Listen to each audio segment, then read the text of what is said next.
وہ ہے oral sex کا ایشو، جس کی مختلف شکلیں جو ہیں وہ معاشرے کے اندر رائج ہیں، کچھ صحیح ہیں کچھ غلط ہیں۔ اس میں بنیادی اصول آپ سمجھ لیجئے، اور وہ ہے سورۃ البقرہ کی آیت نمبر 187، اعوذ باللہ من الشیطان الرجیم، بسم اللہ الرحمن الرحیم، احل لکم لیلۃ الصیام الرفث الی نسائکم، حلال کر دیا ہے اللہ نے رمضان کی راتوں میں بھی تمہارا اپنی بیویوں کے ساتھ ازدواجی تعلق قائم کرنا۔ ہن لباس لکم، تمہاری بیویاں تمہارا لباس ہے، وانتم لباس لہن، اور تم اپنی بیویوں کا لباس۔ اب یہ لباس میں نے جو پہنا ہوا ہے، اس لباس اور میرے جسم کا کوئی پردہ نہیں ہے، میاں بیوی کا آپس میں کوئی پردہ نہیں ہے، کیونکہ ایک دوسرے کا لباس ہے، ایک دوسرے کی عفت اور عصمت کی حفاظت کا ذریعہ بھی ہے، ایک وہ معنی بھی ہے، اور دوسرا اس حوالے سے پریکٹیکلی بھی وہ لباس ہے کہ میاں بیوی کا آپس میں کسی بھی چیز کا کوئی پردہ نہیں ہے۔ کسی حدیث کے اندر کوئی اس طرح کی چیز رپورٹ نہیں ہوئی۔ اس حوالے سے ایک مردود اور منقطع روایت پیش کی جاتی ہے، اور اس تابعی کا سما جو ہے وہ سیدہ عائشہ رضی اللہ تعالیٰ عنہا سے ثابت ہی نہیں ہے۔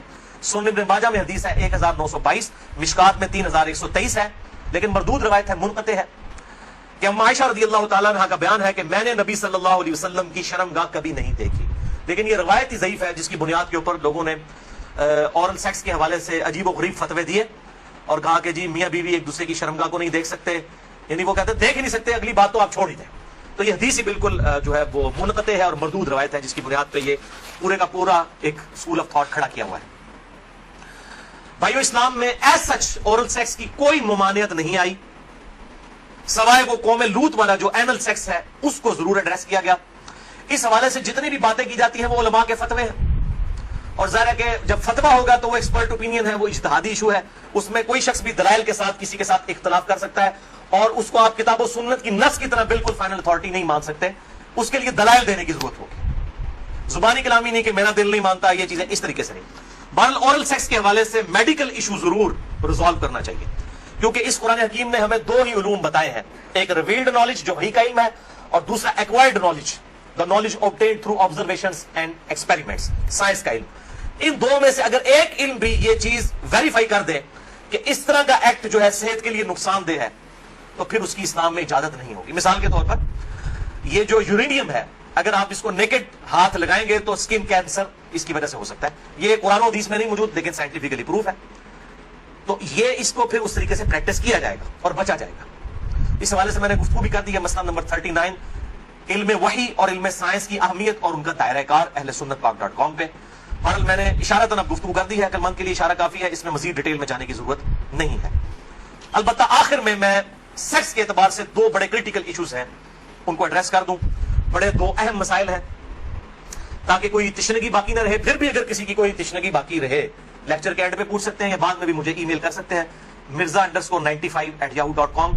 اور ای میل کے حوالے سے میں آج کل بڑی آزمائش سے گزر رہا ہوں، ای میلز جو ہیں وہ سینکڑوں ہزاروں تک پہنچ جاتی ہیں، اس لیے بعض کا 7-8 دن لگ جاتے ہیں میں جواب، یعنی پہلے تو ایک دن میں دے دیتا تھا، اب وہ ایک ہفتے سے بھی بڑھ جاتا ہے۔ یہ تو ابھی شکر ہے جو اہل سنت پاک.com پہ آتی ہیں وہ ہمارے فرحان بھائی جواب دیتے رہتے ہیں، ورنہ وہ بھی دینی پڑے، اور واٹس ایپ کا جو علیحدہ سے معاملہ میں نے تو وہ مصیبت پالی نہیں ہوئی ہے، کیونکہ میں اس کو مینج کر نہیں سکتا۔ تو یہ آخر میں دو اہم ترین مسائل میں نے بیان کرنے تھے اسی سیکس ڈسپلن کے پوائنٹ آف ویو سے۔ پہلا مسئلہ ہے وہ ہے بڑی عمر کی رضاعت کا مسئلہ، یعنی اگر میں کھل کے بیان کروں کہ اگر کوئی مرد اپنی بیوی کے پستان سے دودھ پی لے تو کیا اس سے رضاعت ثابت ہوگی، کیا نکاح ٹوٹ جائے گا، کیا اس طرح کا کوئی معاملہ ہو جائے گا؟ کیونکہ امام ابن تیمیہ نے اس قسم کا فتویٰ دیا، اور وہ آج تک جو ہے وہ اہل حدیث کے گلے میں فٹ ہوا ہوا ہے، سارے تو نہیں، مطلب جو اہل علم ہے وہ تو سمجھتے ہیں کہ فضول فتویٰ تھا، ان کے نزدیک تو اس طریقے سے رضاعت ثابت ہو جائے گی اور نکاح بھی ٹوٹ جائے گا۔ تو میں اس کو ایڈریس کرتا ہوں۔ صحیح بخاری اور صحیح مسلم کی متفق علیہ حدیث ہے، بخاری میں 5099 5099، مسلم میں 3568 3568، اور مشکات میں بھی ہے انٹرنیشنل نمبر کے مطابق 3161، کہ آپ صلی اللہ علیہ وسلم نے ارشاد فرمایا کہ جو رشتے دودھ کی وجہ سے، جو رشتے جو ہے وہ نسب کی وجہ سے حرام ہوتے ہیں، وہی رشتے دودھ پینے کی وجہ سے بھی حرام ہو جاتے ہیں۔ یعنی اگر دو مختلف ماں باپ والے بچوں نے کسی ایک کامن عورت کا دودھ پی لیا ہے تو اس عورت کی جو اولاد ہے وہ ان کے بہن بھائی بن جائیں گے دودھ کے رشتے کی وجہ سے۔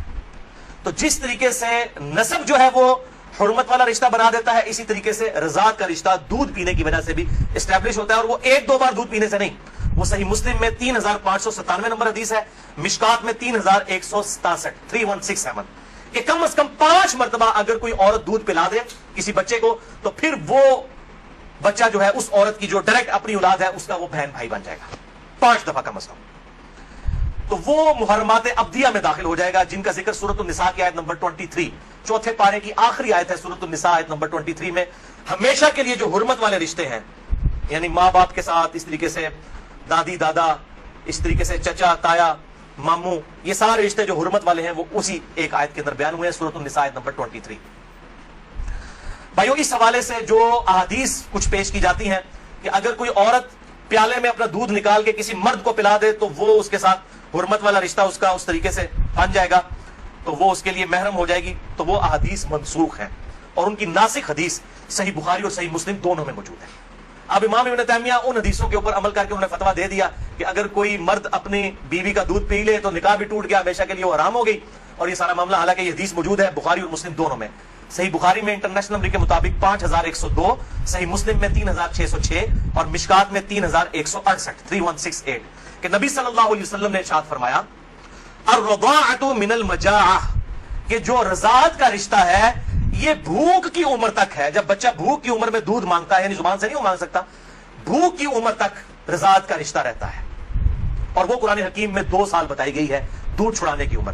تو آپ صلی اللہ علیہ وسلم نے کلیئر کٹ فرما دیا کہ جو دودھ چھڑانے کی عمر ہے اس دوران اگر کوئی بچہ دودھ پی لے اور وہ بھی صحیح مسلم کی حدیث کے تحت 5 مرتبہ، تو تب رضاعت کا رشتہ، دودھ کا رشتہ اسٹیبلش ہوگا، ورنہ نہیں ہوگا۔ تو اب جو بڑا مرد ہے وہ 2 سال کا تو نہیں ہے، تو اس میں ظاہر ہے کہ بالکل امپلائڈ ہے کہ اگر کوئی اس طرح کا معاملہ کر لیتا ہے تو نہ رضاعت قائم ہوگی اور نہ میاں بیوی کا آپس میں کوئی نکاح ٹوٹنے والا معاملہ ہوگا۔ دوسرا اہم مسئلہ آج کا آخری وہ ہے میرے بھائیو عزل کا ایشو، یا ماڈرن لینگویج میں کنڈوم کا استعمال۔ عزل عربی میں کہتے ہیں الگ ہو جانے کو، یعنی جب میاں بیوی ازدواجی تعلق قائم کریں ڈسچارج کے وقت وہ الگ ہو جائیں، اس کو کہتے ہیں عزل، اور اسی کی ماڈرن فارم جو ہے وہ کنڈوم ہے۔ فیملی پلاننگ کے پوائنٹ آف ویو سے بھی استعمال کرتے ہیں۔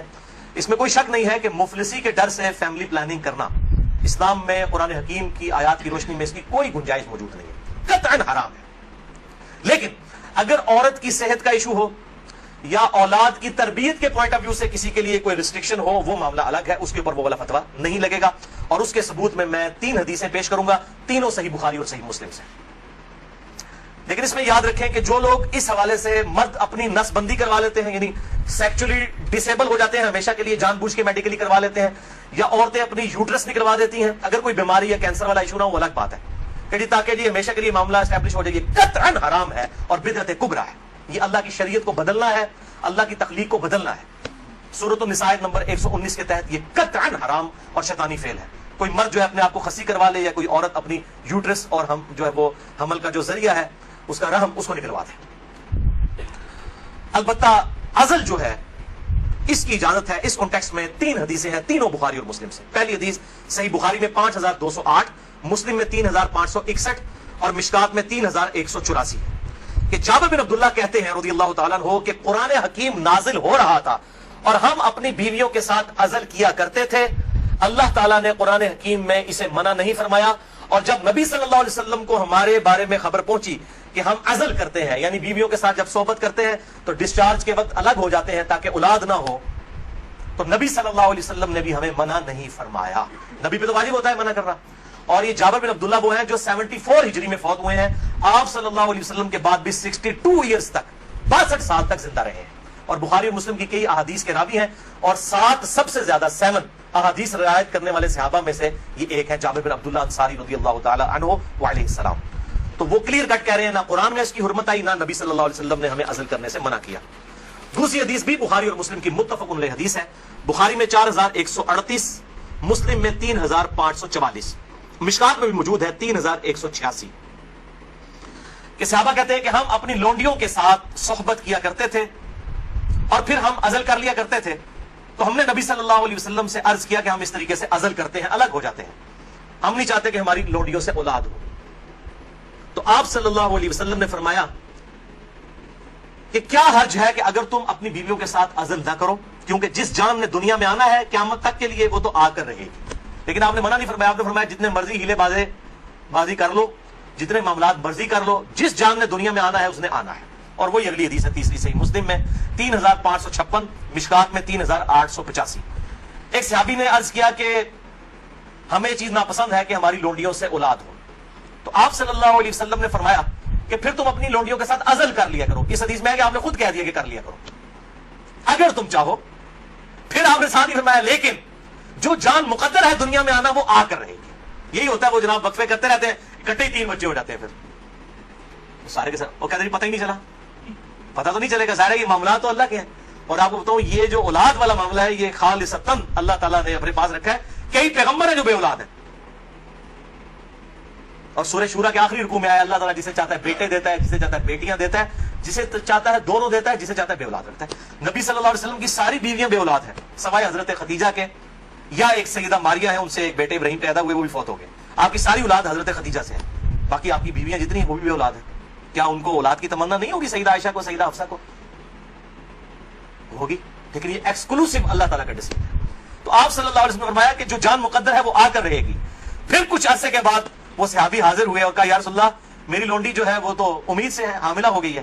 آپ نے فرمایا میں نے تجھے کہا نہیں تھا کہ جو اولاد مقدر میں ہے وہ آ کر رہے گی، اس کو کوئی نہیں روک سکتا۔ تو یہ چیزیں انسان اگر سمجھتا ہے رک جائے تو ایسا نہیں، لیکن یہ یاد رکھیے یہ لونڈیوں والا معاملہ ہے جو آزاد عورت ہے، کیونکہ ہماری بیویاں تو لونڈیاں نہیں ہوتی ہیں، تو آزاد عورتیں ہیں۔ آزاد عورت کے ساتھ عزل کرنے کے لیے بیوی کی اجازت کی بھی ضرورت ہے، مرد اپنی مرضی سے یہ ڈیسیژن نہیں کر سکتا۔ یہ ساری احادیث لونڈیوں سے ریلیٹڈ ہے۔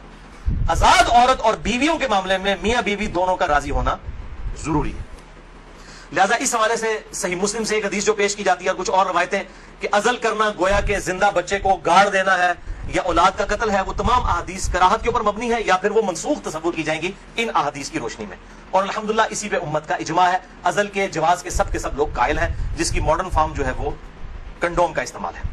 لیکن اگر ایک دفعہ پریگنینسی آئیڈینٹیفائی ہو جائے، خواہ ایک دن کی ہو، لوگ پوچھ رہے ہوتے ہیں جی علیحدہ 40 دن ہی گزرے نا جی، 40 دن کے اندر ایک دن کی بھی پریگنینسی ہو، اس کو ضائع کروانا قطعاً حرام، گناہ کبیرہ ہے، اولاد کا قتل ہے، خواہ ایک دن کی ہو۔ کوئی اس میں نہیں ہے جی چوتھے مہینے روح ڈالی جاتی ہے، بھائی چوتھے مہینے روح ڈالی جاتی ہے تو اس سے پہلے کیا ہوتا ہے، بچہ بڑا تو ہو رہا ہوتا ہے۔ وہ روح کے ساتھ زندگی کا ایشو اور ہے، روح کے بغیر بھی ایک زندگی ہے، وہ ایشو اور ہے۔ وہ بھی تو بچہ جو ہے ایک ایمبریو سے ایک جو ہے وہ جنین سے معاملات بڑھتے بڑھتے آگے جاتے ہیں، تو وہ بھی ایک زندگی ہے، روح کے ساتھ ایک اور زندگی ہے، روح کے بغیر بھی زندگی اس کے اندر موجود ہے۔ اسی لیے اگر مردہ بچہ بھی پیدا ہو تو راجح قول جامعہ ترمذی اور ابو داؤد کی حدیث کے تحت یہی ہے کہ اس کا جنازہ بھی پڑھایا جائے گا۔ اور لوگ کہتے ہیں جی زندہ پیدا ہوگا تو پھر پڑھایا جائے گا، مردہ بھی پیدا ہو ماں کے پیٹ میں تو وہ زندہ ہی تھا نا، ایکسس تو کرتا تھا، تو افضل قول یہی ہے کہ اس کا جنازہ پڑھا جائے گا۔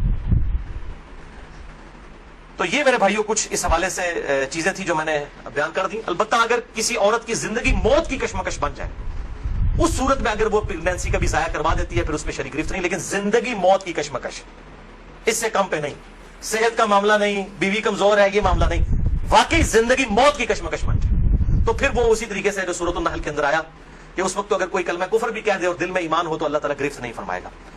اور اس حوالے سے ہمارے پڑوسی ملک انڈیا کے اندر آج سے کئی سال پہلے، تقریباً 15 سال پہلے کی رپورٹ ہے کہ روزانہ 3000 بچیاں ماں کے پیٹ کے اندر ہی پریگنینسی ان کی ضائع کر دی جاتی ہے جب یہ پتا چلتا ہے کہ یہ بچیاں ہیں۔ یعنی قرآن اگر کہتا ہے نا بچیوں کو دفن کرنا یہ گناہ کبیرہ ہے، تو یہ گناہ آج تک چل رہا ہے، بیسک ہیومن انسٹنکٹ تو بدلی نہیں ہے نا۔ 3000، اسی وجہ سے انڈیا میں مردوں کی تعداد عورتوں سے زیادہ ہے۔ ویسے آپ حیران کن بات آپ کو بتاؤں، اس سال پاکستان کی رپورٹ بھی آئی ہے، پہلے پاکستان میں 52% عورتیں تھیں اور 48% مرد تھے، لیکن اب مردوں کی پرسنٹیج عورتوں سے پاکستان میں بھی بڑھ گئی ہے، اور اس کی مین ریزن یہی ہے۔ یہ بہت بڑا گناہ ہے اور اللہ تعالیٰ پالنے والا ہے۔ 1901 کے اندر یعنی جب 20ویں صدی کا آغاز ہوا 1 ارب آبادی تھی، پھر اللہ تعالیٰ نے سائنس کی ترقی کرائی، انسان نے بیماریوں کا کنٹرول اس فزیکل فینومینا آف نیچر سے سیکھ لیا، اور اس وقت 1901 میں کہا جاتا تھا کہ 2001 کے اندر اگر دنیا کی آبادی ڈبل ہو گئی نا تو روٹی نہیں کوئی کسی کو ملے گی۔ اس وقت 1 ارب تھی 100 سال پہلے، یا آج سے 116 سال پہلے، تو 100 سال کے بعد 2 ارب آبادی نہیں ہوئی ہے، 3 ارب بھی نہیں ہوئی، 4 ارب بھی نہیں ہوئی، 5 ارب بھی نہیں، 6 ارب بھی نہیں، 7 ارب آبادی ہو چکی ہے، لیکن زمین نے اپنے خزانے اگل دیے۔ آپ جدھر جائیں، میں قسم سے منڈی سے گزرتا ہوں اتنا فروٹ ہے ختم نہیں ہوتا۔ اس وقت موچی جوتیاں بناتے تھے، آج چائنا نے مشینوں کے اوپر اتنی جوتیاں بنا دی ہیں کہ دنیا میں 6 ارب انسان اگر ہر انسان 10 جوڑے بھی خرید لینا وہ ختم نہیں ہوتے۔ تو سائنس نے ترقی کی ہے۔ جس زمین سے 40 من گندم نکلتی تھی آج 400 من نکل رہی ہے، 10 گنا زیادہ۔ امریکہ لاکھوں ٹن گندم ہر سال پیسیفک اوشن میں بحر الکاہل میں ضائع کر دیتا ہے. ایکسیسو پیدا ہوتی ہے انٹرنیشنل مارکیٹ میں گندم کی پرائز کو کنٹرول کرنے کے لیے. لاکھوں ٹن گندم ضائع کی جاتی ہے, ایکسیسو پیدا ہو رہی ہے. تو اللہ تعالیٰ نے ترقی بھی کروا دی اس اعتبار سے. آپ ٹینشن نہ لیں. آج تو کیسے 1960 سے پہلے تو ایز سچ اس بڑے پیمانے کے اوپر تیل کی نعمت تو نہیں تھی دنیا کے اندر. ان عرب ملکوں میں 1960 کے بعد تیل نکلا. ویسے تو تیل کا پہلا کنواں 1748 میں امریکن جو اسٹیٹ ہے پنسلوینیا اس میں دریافت ہوا تھا, لیکن مین تیل جو نکلا ہے وہ اسی 20ویں صدی میں کسی نے سوچا بھی نہیں تھا. اور اب تو اس سے بھی بڑی انرجی کا سورس ہے وہ سولر انرجی ہے. اب چائنا نے کام کرنا شروع کر دیا. آپ دیکھیں گے 10-15 سالوں کے اندر جو ہے وہ ہر بندے نے اپنا جو ہے نا بجلی کا سسٹم اپنے گھر کے اوپر لگایا ہوا ہوگا. اور یہ سورج والے جو جب تک سورج ہے اس وقت تک زندگی ہے. یہ تو نہ ختم ہونے والا جو ہے وہ سورس ہے, رینیویبل جسے ہم کہتے ہیں اپنی سائنس کی لینگویج کے اندر. باقی یہ جو ہے نان رینیویبل ریسورسز ہیں. تیل ختم ہو جائے گا تو ختم ہو گیا, لیکن یہ سولر انرجی جب تک سورج ہے زمین پہ زندگی ہے. زمین پہ زندگی ہے تو سولر انرجی سے آپ فائدہ اٹھا سکتے ہیں. بار اللہ تعالیٰ سے دعا ہے جو حق بات میں نے کہی اللہ تعالیٰ ہمارے دلوں میں راسخ فرمائے. اگر جذبات میں میرے منہ سے کوئی غلط بات نکل گئی آج تو اللہ تعالیٰ ہمارے دلوں سے معاف کر دے. ہمیں کتاب و سنت کی تعلیمات پر عمل کر کے دوسرے بھائیوں تک پہنچانے کی توفیق عطا فرمائے. سبحانک اللہم و بحمدک اشہد ان لا الہ الا انت استغفرک و اتوب الیک وما علینا الا البلاغ المبین. جزاک اللہ خیرا.